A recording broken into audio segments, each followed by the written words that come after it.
guys, it's David, and welcome to another episode of Right Politics. So, today's December 21st. I wanted to talk to you about something that is very important to me, and I believe has gone against not only our Constitution, but our liberty and our individual rights as citizens of the United States. The Supreme Court of Colorado, by the way, I was born in Denver, Colorado, has taken legal action to remove former President Donald Trump from the election ballot in 2024. So what this systematically does is it takes away your right as the voter to decide who you want to be the leader of the free world. This is a democracy. It's not a bureaucracy. It's not an elite group of people making the rules.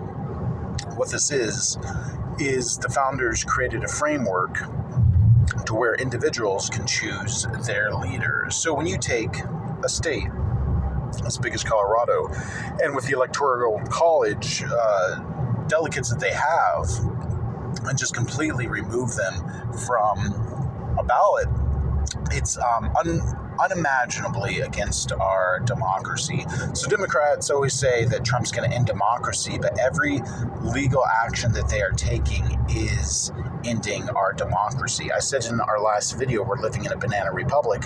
Well, not only are they trying to go after like poor Rudy Giuliani and like ordering him to pay $149 million to these two election workers who got their feelings hurt, that they wanted to do a recount. I mean, if your feelings get hurt, that a political party, when it's your job to actually count ballots and they ask for a recount, and then you sue not only the former president but his entire team for in this case Rudy Giuliani, they basically gave him $149 million price tag for his involvement, and now he's filing for bankruptcy.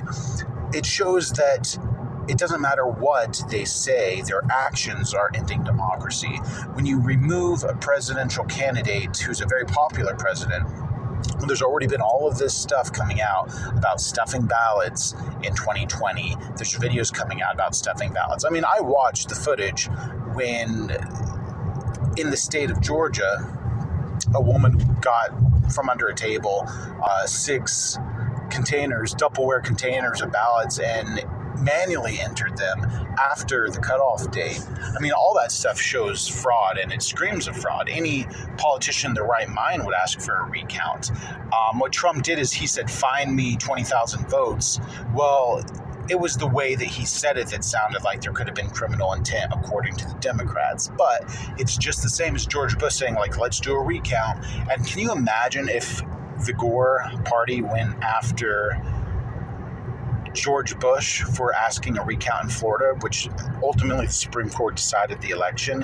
Well, now there's 4 justices that are in Denver, Colorado on their Supreme Court who says we're going to completely eliminate this person. It's part of the witch hunt. It's part of the purge. It's part of making him inaccessible to the voters.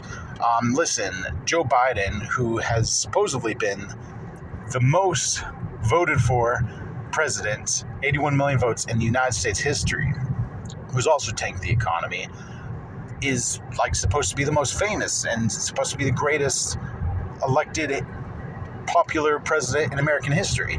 And now we see that that's not the case because of all the stuff with ballots. So when it comes to the rematch, they're trying everything they can to legally derail former President Donald Trump. And I just want to say there has been wars. The Revolutionary War was started over less than this with the Tea Party, the Boston Tea Party. So Americans need answers. They need to be able to vote for whom they want to vote for. But the Democratic Party has not only done this for this president. Remember Robert F. Kennedy? Well, he left the Democratic ballot because they pushed him out. They were like, we want for Joe Biden to be our guy. And now that Joe Biden is running again, you cannot be the nominee. And they also did not hold any Democratic primary debates because they knew that if a famous, very famous, now this guy could win a popular vote of 81 million, but a very famous last name and his uncle was the president. His father was shot when he was running for president. This is a very famous guy, and they still completely took him off the ballot, made it impossible for him to run in a Democratic primary with a fair shot at Joe Biden, because they know if he was up on a debate stage with Joe Biden, he would completely destroy him. So they brushed him off to the side. They wouldn't let him run in the same way that they did Bernie Sanders and Elizabeth Warren. So he had to run as an independent. And everyone knows that the independent divides the vote.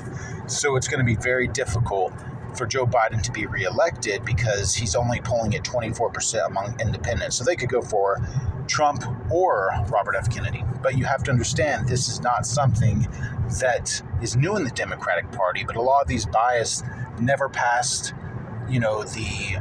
the email stage when it came to these schemes way back in the 90s and 2000s. Now they're actively putting these laws into place that's barring President Trump from a state of being elected in Colorado. And the reason why Colorado is so important strategically, look, guess who won the president election in 2020 with 2 or 3 states? It was Joe Biden. So if they can take even one state away from President Trump, it could overturn the election. That, my friends, is election interference. So be sure to like and subscribe. Let me know what you think in the comments. And we will see you on another episode of Right Politics.